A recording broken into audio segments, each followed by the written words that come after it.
नमस्कार दोस्तों।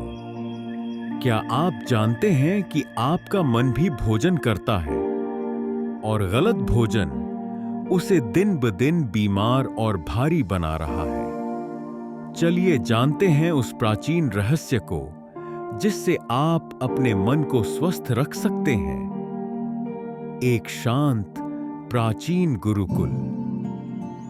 गुरुदेव अपने शिष्यों और पास के गांव से आए कुछ लोगों को पीपल के वृक्ष की शीतल छाया में संबोधित कर रहे हैं। उनकी वाणी में अनुभव की गहराई और करुणा का सागर है। गुरुदेव ने कहा, मेरे प्रिय आत्मन, आज मैं आप सबसे एक प्रश्न पूछना चाहता हूं। हम सभी अपने शरीर को स्वस्थ रखने के लिए कितना यत्न करते हैं, है ना? हम उत्तम भोजन ग्रहण करते हैं। दूषित या बासी भोजन को देखकर ही मुख फेर लेते हैं। हम जानते हैं कि जैसा अन्न होगा वैसा ही हमारा तन बनेगा। पर क्या आपने कभी सोचा है कि हमारे मन का भोजन क्या है? क्या हम अपने मन को भी वही उत्तम भोजन दे रहे हैं जो हम अपने शरीर को देते हैं? या फिर हम अनजाने में उसे ऐसा व्यर्थ भोजन खिला रहे हैं जिससे वह दिन प्रतिदिन भारी, रोग और अशांत होता जा रहा है? आज मैं तुम्हें एक कथा सुनाता हूं। यह कथा है कश्यप नाम के एक प्रतिभाशाली मूर्तिकार की।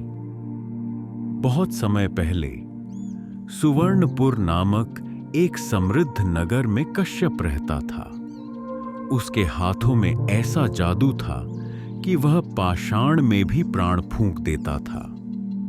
उसकी बनाई मूर्तियां इतनी जीवंत लगती थीं कि देखने वाले मंत्रमुग्ध हो जाते थे। दूर दूर से लोग उसकी कला की प्रशंसा करते थे। कश्यप को अपनी कला पर बहुत गर्व था, लेकिन भीतर ही भीतर वह एक विचित्र बोझ से दबा रहता था। उसका मन कभी शांत नहीं रहता था। जब वह काम करने बैठता तो उसके मन में विचारों का एक तूफान उमड़ जाता। क्या मेरी यह मूर्ति पिछली वाली से बेहतर बनेगी? कहीं कोई कमी तो नहीं रह जाएगी? नगर के दूसरे मूर्तिकार भद्रक की प्रशंसा मुझसे ज्यादा क्यों हो रही है? राजा इस बार मुझे पुरस्कार देंगे या नहीं? अगर मैं असफल हो गया तो लोग क्या कहेंगे? यह केवल शुरुआत थी। धीरे धीरे उसके मन में ईर्ष्या, भय, चिंता, पुराने अपमान की पीड़ा और भविष्य की काल्पनिक असफलता के विचार घूमने लगे। ये विचार किसी दीमक की तरह उसकी रचनात्मकता को खोखला कर रहे थे। वह घंटों तक छेनी हथौड़ी लेकर बैठा रहता, पर उसका हाथ नहीं उठता था। उसका मन इन व्यर्थ के विचारों रूपी भोजन को खा खाकर इतना भारी हो चुका था कि उसकी आत्मा की शक्ति दब गई थी। वह सुंदर मूर्तियां गढ़ने की बजाय अपने ही मन में चिंताओं के बदसूरत ढेर बना रहा था। उसकी यह दशा नगर के प्रसिद्ध वैद्य और ज्ञानी ऋषि वाग्भट से छिपी न रही। एक दिन वह कश्यप की कार्यशाला में पहुंचे। उन्होंने देखा कि कश्यप एक अधूरी मूर्ति के सामने निराश बैठा है और उसकी आंखों में एक अजीब सी थकान है। ऋषि ने स्नेह से उसके कंधे पर हाथ रखा और कहा, पुत्र कश्यप, तुम्हारी कला की ख्याति तो पूरे देश में है, पर तुम्हारे मुख पर यह अशांति क्यों है? ऐसा लगता है जैसे तुम किसी भारी बोझ तले दबे हुए हो। कश्यप की आंखें भर आईं। उसने कहा, ऋषिवर, आप सत्य कहते हैं। मैं नहीं जानता कि मुझे क्या हो गया है। मेरा मन मेरे वश में नहीं है। हर समय व्यर्थ की बातें, चिंताएं और भय मुझे घेरे रहते हैं। मेरा मन इतना भारी लगता है कि मैं सांस भी ठीक से नहीं ले पाता। कला तो बहुत दूर की बात है। ऋषि वाग्भट मुस्कुराए। उन्होंने कहा, पुत्र, तुम्हारी समस्या तुम्हारे शरीर की नहीं, तुम्हारे मन के भोजन की है। तुम अपने मन को दिन रात व्यर्थ और विषैले विचारों का भोजन करा रहे हो।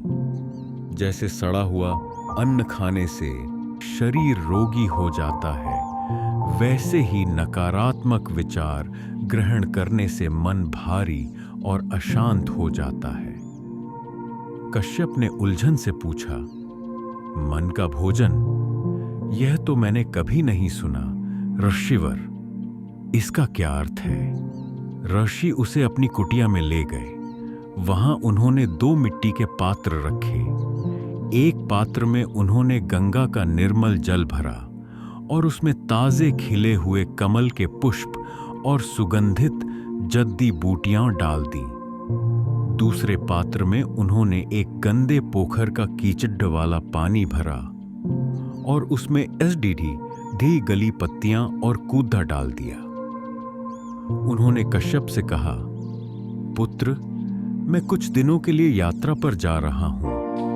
तुम्हें बस इन दोनों पात्रों का ध्यान रखना है, इन्हें देखना है और अनुभव करना है। कश्यप को यह बड़ीडिधा विचित्र लगा, पर वह गुरु की आज्ञा टाल न सका। वह प्रतिदिन उन पात्रों को देखता। पहले पात्र से भीनी भीनी सुगंध आती थी। जल की शीतलता और फूलों की पवित्रता मन को एक अजीब सी शांति देती थी। उसे देखकर मन में स्वतः ही प्रसन्नता और सकारात्मकता का भाव उठता था। वहीं दूसरा पात्र, उससे दुर्गंध उठती थी। उसमें कीड़े पनपने लगे थे। पानी और भी गंदा और बदबूदार हो गया था। उसे देखते ही मन में घृणा, बेचैनी और नकारात्मकता का भाव आता था। कश्यप जल्दी से उससे नजरें हटा लेता था। 15 दिन बाद जब ऋषि लौटे तो उन्होंने कश्यप से पूछा, कहो पुत्र, तुमने इन पात्रों से क्या सीखा? कश्यप ने ऋषि के चरण पक डीडी दहा लिए। उसकी आंखों में अब आंसू नहीं, बल्कि ज्ञान की एक नई चमक थी। उसने कहा, गुरुदेव, मैं समझ गया। यह दोनों पात्र मेरे मन के ही 2 रूप हैं। एक वह मन जिसे मैं उत्तम और पवित्र विचारों का भोजन दे सकता हूं, जैसे आपकी बातें, अच्छी पुस्तकों का ज्ञान, प्रकृति की सुंदरता, अपनी कला के प्रति प्रेम और कृतज्ञता। ऐसा भोजन मेरे मन को साथ सुगंधित और सकारात्मक बनाएगा।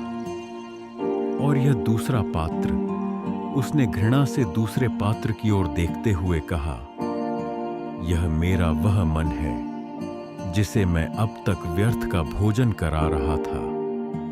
ईर्ष्या, चिंता, भय, क्रोध और अतीत के पछतावे का एसिड गला भोजन। इसी भोजन ने मेरे मन को एक दुर्गंध युक्त दलदल बना दिया था, जहां रचनात्मकता का कोई कमल खिल ही नहीं सकता।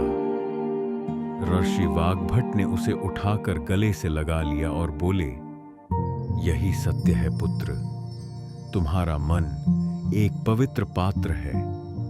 अब यह तुम पर निर्भर करता है कि तुम इसमें निर्मल गंगा जल भरते हो या कीच डहा वाला पानी। व्यर्थ विचार भी एक प्रकार का भोजन है और यह सबसे सुलभ भोजन है। यह बिना किसी प्रयास के मिलता है, लेकिन उत्तम विचारों के लिए प्रयास करना पूडी आचता है। तुम्हें सजग होकर चयन करना होगा कि तुम अपने मन के भीतर क्या जाने देते हो। उस दिन के बाद कश्यप बदल गया। जब भी कोई व्यर्थ विचार उसके मन में आता, वह तुरंत सजग हो जाता और उसे वैसे ही बाहर फेंक देता जैसे कोई अपने भोजन से कंकडिड्ढा निकाल फेंकता है। वह अपना ध्यान अपनी कला, प्रकृति और सकारात्मक बातों पर केंद्रित करने लगा। उसने अपने मन को उत्तम विचारों का भोजन देना शुरू कर दिया और परिणाम, उसके मन का भारीपन समाप्त हो गया। वह हल्का और मुक्त महसूस करने लगा और इस हल्के और शांत मन से जो कला जन्मी वह अद्भुत थी। उसने एक ऐसी मूर्ति बनाई जिसमें केवल सौंदर्य ही नहीं बल्कि एक दिव्य शांति भी झलकती थी। देखने वालों को लगता था कि मूर्ति उनसे मौन संवाद कर रही है।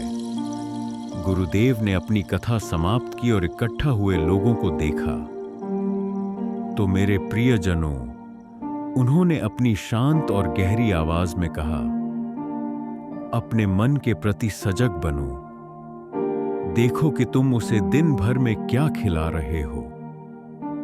समाचारों की चिंता, दूसरों की निंदा, व्यर्थ की बहस, अतीत का रोना, यह सब सड़ता हुआ भोजन है। इसे त्याग दो। इसकी जगह अपने मन को प्रेम, करुणा, कृतज्ञता, ज्ञान और रचनात्मकता का भोजन दो। जब तुम्हारा मन स्वस्थ और हल्का होगा तभी तुम अपने जीवन की सबसे सुंदर मूर्ति गढ़ पाओगे। याद रखो, मन का भारीपन बाहरी परिस्थितियों से नहीं बल्कि आंतरिक भोजन से आता है। अपना भोजन बदलो, तुम्हारा जीवन स्वयं बदल जाएगा। वहां बैठे सभी लोगों की आंखें खुल गईं। उन्हें पहली बार समझ आया कि मन की शांति कोई खोजने वाली चीज नहीं बल्कि सही भोजन चुनकर निर्मित करने वाली अवस्था है। अगर यह कहानी आपको अच्छी लगी हो तो वीडियो को लाइक करें, कमेंट करें, चैनल को सब्सक्राइब करें ताकि हम आपके लिए ऐसी प्राचीन और अद्भुत स्टोरी लाते रहें। धन्यवाद। आपका प्रेरक साथी वेदांश।